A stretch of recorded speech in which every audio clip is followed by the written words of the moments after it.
Today we're going to look at a new outdoor security camera by Xsense. I'm going to keep this video quick, short, and to the point to show you how to set it up, and we're going to look at some actual footage off the camera, and it actually is surprisingly good. Check it out. Got another outdoor security camera to check out. In the box you have the usual stuff, the camera, the mounting hardware, and the 12-volt power supply that operates the camera, and it requires AC power to operate the camera. But there'll be white LEDs on here. That's what these ones are. Let's turn on the night shot and see. Am I correct? Is this infrared window? This looks like an infrared window down here. Oh, there are the infrared LEDs right there. And there's a little light sensor. Is it just me, or does this look like a face? 2 eyes, a nose, and a mouth. That's an infrared sensor, by the way, for a passive infrared for the alarm feature. You see the infrared LEDs. This is behind an opaque glass that does not pass the visible light. It only passes infrared spectrum. These are going to be white LEDs on this one. Let's hook this one up and see what it does. We'll look at the specs on here before I plug it in. So the white LEDs will illuminate up to 10 meters, 32 feet or approximately. And the camera resolution is 2688 by 1520, so it's a 4 megapixel sensor. And it'll record at 25 frames per second. It'll also record in 2K, which is 2560 by 1440, 1080p or 720 depending on what you set it for. And it'll work up to 10 meters for night vision. It has a siren of 110 dB if you set it to alert to scare someone away. And it has a PIR, which is what I thought this was on the front. This is a passive infrared. It has a detection angle of up to 90 degrees. You can connect it over Wi-Fi or over Ethernet. And of course we're going to have to install an app, I'm sure. It'll support cloud storage, and it'll support a micro SD card of up to 128 gigabytes. And Wi-Fi supports 802.11 BGN and AC, so it supports 5 gigahertz. It has a PIR as opposed to just motion detection. A lot of cameras work by detecting light level changes across the pixels. Now the problem with the motion detection on some of the cameras is they can be triggered by things such as leaves blowing and trigger false alarms. The passive infrared detects the heat signature of a person walking into the field of view. So PIR type cameras are much less likely to be triggered by false events such as leaves blowing or a shadow crossing into the field of view. On the bottom, there's a reset button and a card slot for the micro SD. Nice thing about this one is you don't need to use tools to open it up to take the SD card out. So if you have the camera accessible, from a ladder or whatever, and you want to retrieve the SD card to play it on a computer, for example, or to copy the file. So if you're not connected, have it record just to the SD card and not stream or not be using cloud storage. And if you want to retrieve the footage, you can, after it's set up, I think you probably have to set it up with an online account, but once it's set up and connected to your router, and once you've got it fully set up, you can then, I think probably, I'll have to test this out, but you probably can operate it as a standalone without a connection. So you can set it up and then plug it in with just an SD card, and it should record to the SD card. I could be wrong. We'll try that out on it and see whether it will. But it's nice to be able to access the SD card without requiring tools and without removing microscopic screws. That's the problem with some of the other cameras I have, is that if I want to retrieve the SD card to review footage, well, I got to climb a ladder with a tiny screwdriver and try to remove 2 tiny screws and not drop them, because if you drop it from from the roof, you're not going to find them. So that's a nice touch, that you can access the SD card without needing any tools. Of course, on the other hand, if it's accessible, if it's within reach, the bad guys could take the SD card out. So you got to keep that in mind too. That having the SD card cover secured with screws prevents somebody from just removing the card. So in that case, you'd have to install the camera where it could not be easily accessed. Okay, the application that we're going to need is called X Smart View. There's a QR code. I'm assuming if I scan that QR code, it's going to take me to the App Store. So let's just see whether it will. We'll do that. There we go, web page. Tap the web page and it should take me to the Google Play Store, and if it was an Apple, it would take me to the Apple Store. And there is the app which I'm going to install. Also a QR code printed on the back here, which can be useful for setting up the camera to your network. Okay, after I created the account and confirmed my account using my throwaway email address, I'm now logged in, and it says tap here to add a Smart View camera. So let's tap there, and it looks like I can use a fingerprint scan and a fingerprint access if I want to log in. Please power on the camera and listen for the voice prompt. Hello. Ready for Wi-Fi configuration. Let's scan the QR code. So of course it's going to need to take a picture. And I've now heard the prompt.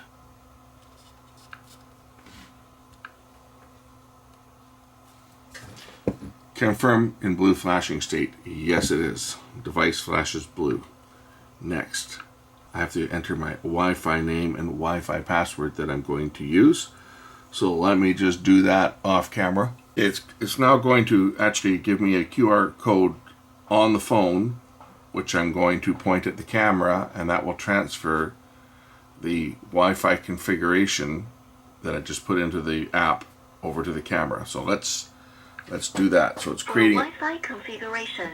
Please point the QR code to the camera. Wi-Fi connecting.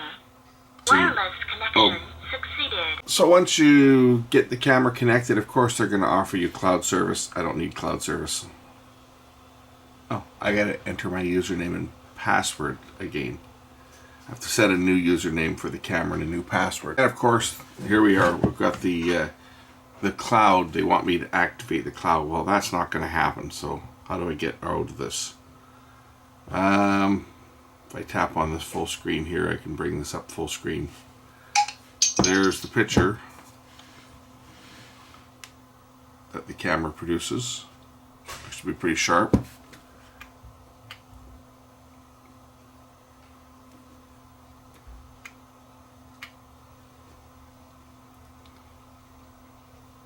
Light comes on too.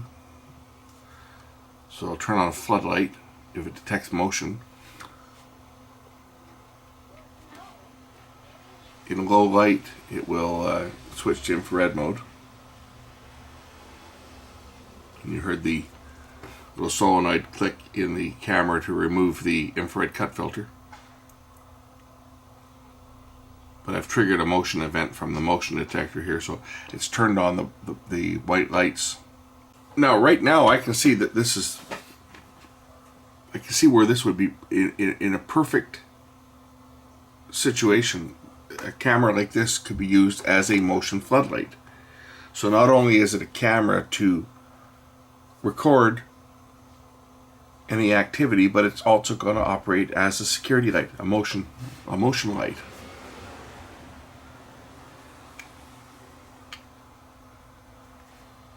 In the dark, if it detects motion, it turns on the light.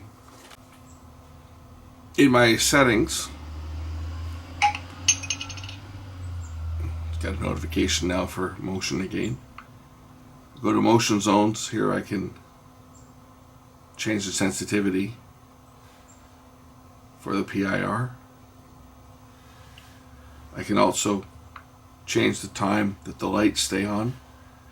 30 seconds, 1 minute, 3 minutes, 5 minutes, 10 minutes, or 15 minutes. That's so that when it detects any motion at night, it will turn the lights on. What other settings do we have in here? We have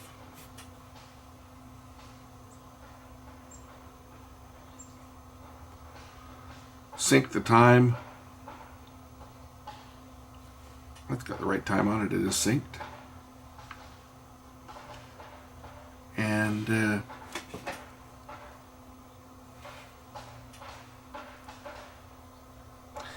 if you have a network video recorder, you can connect it to an NVR over Ethernet and set up the NVR. Dropbox settings. I guess you have to have an SD card in it for that. If you have an SD card installed, you can have it sync to your Dropbox and send files to Dropbox.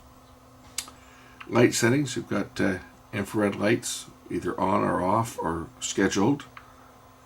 Spotlight, auto switch or scheduled. You could turn the floodlights on and have the LED lights run as a like a yard light for that matter. You can have it switch on and off up to 3 times a day. Now I can now talk, so you can talk to the person, and of course hear what's outside. So when you turn on the sound, I'm going to get feedback here. Hello, hello, hello. What are you doing?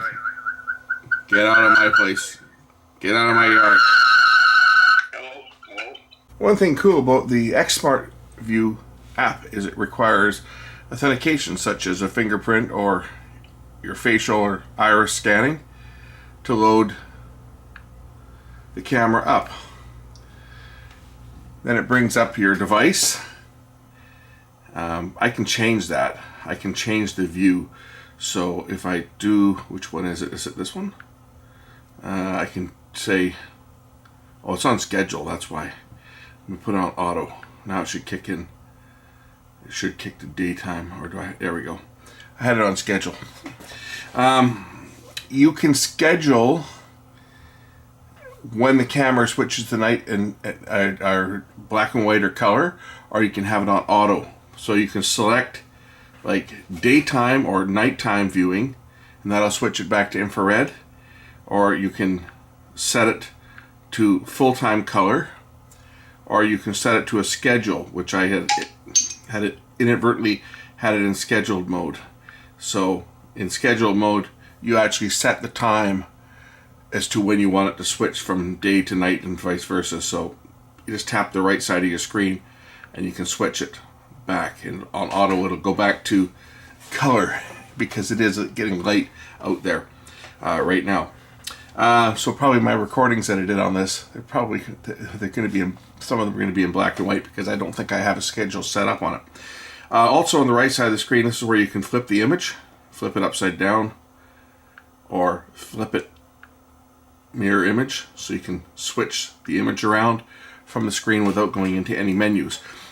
I've just put the camera in my backyard in my normal testing place and put an SD card in. I put a 128 gig SD card in the camera. To playback recordings, you simply tap the little icon, the little gear icon up here, and you select SD card. And here it will give you a listing of all the recordings that have occurred on it. And any events will be marked with a yellow bar. So these events would probably be things like maybe motion detected. Oh, that event was it switching from color to black and white. So if I scroll back here,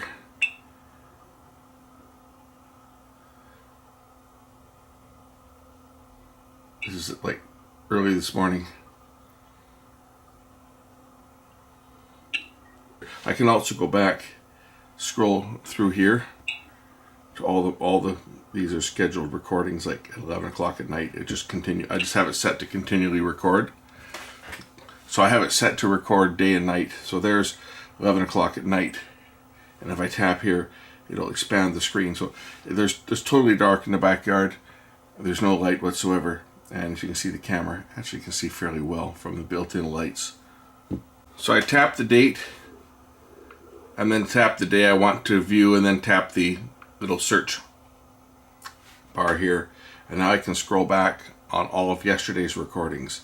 So if I go back to when I first put the memory card in, which was probably around 2 o'clock in the afternoon, all the events, this should be me. Yeah, there's me.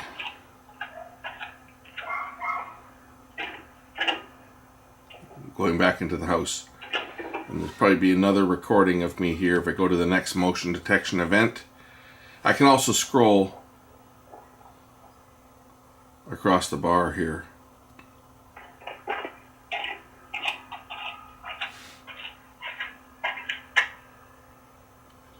And of course, a scheduled recording just records constantly. So it's always recording. And then any motion that is detected .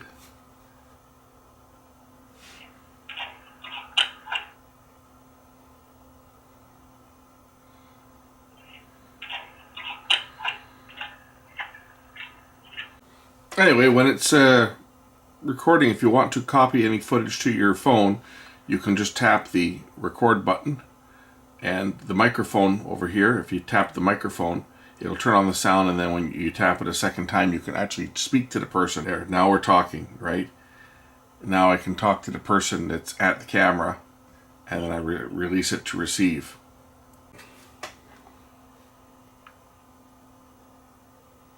That's how you download clips. So you just tap the download. If you've got a recording on the camera that you want to keep, you tap the download little icon, and it will download that recording to your phone. The clips that you've saved, just tap the clips. There we go. So there's the clip. It's an MP4 file of VLC, which I can now, of course, scroll back.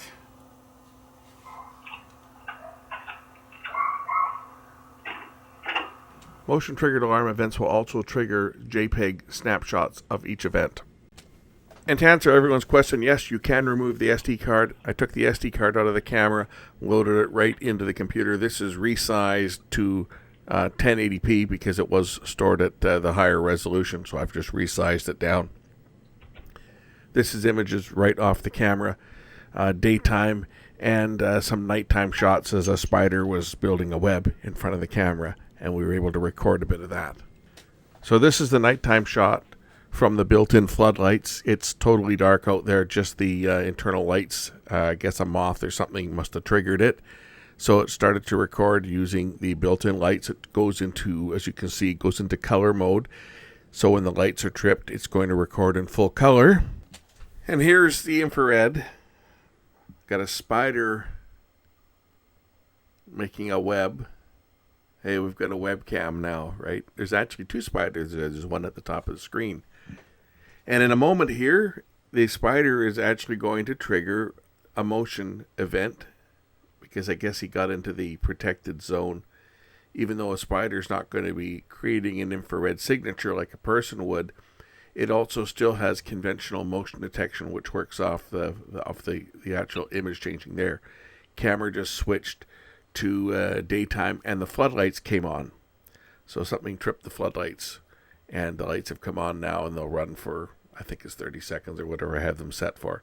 And then it'll go back to nighttime viewing. Anyway, that's about it for this one. Link to the camera is in the description. Thanks for watching. We'll catch you in the next one. Bye for now.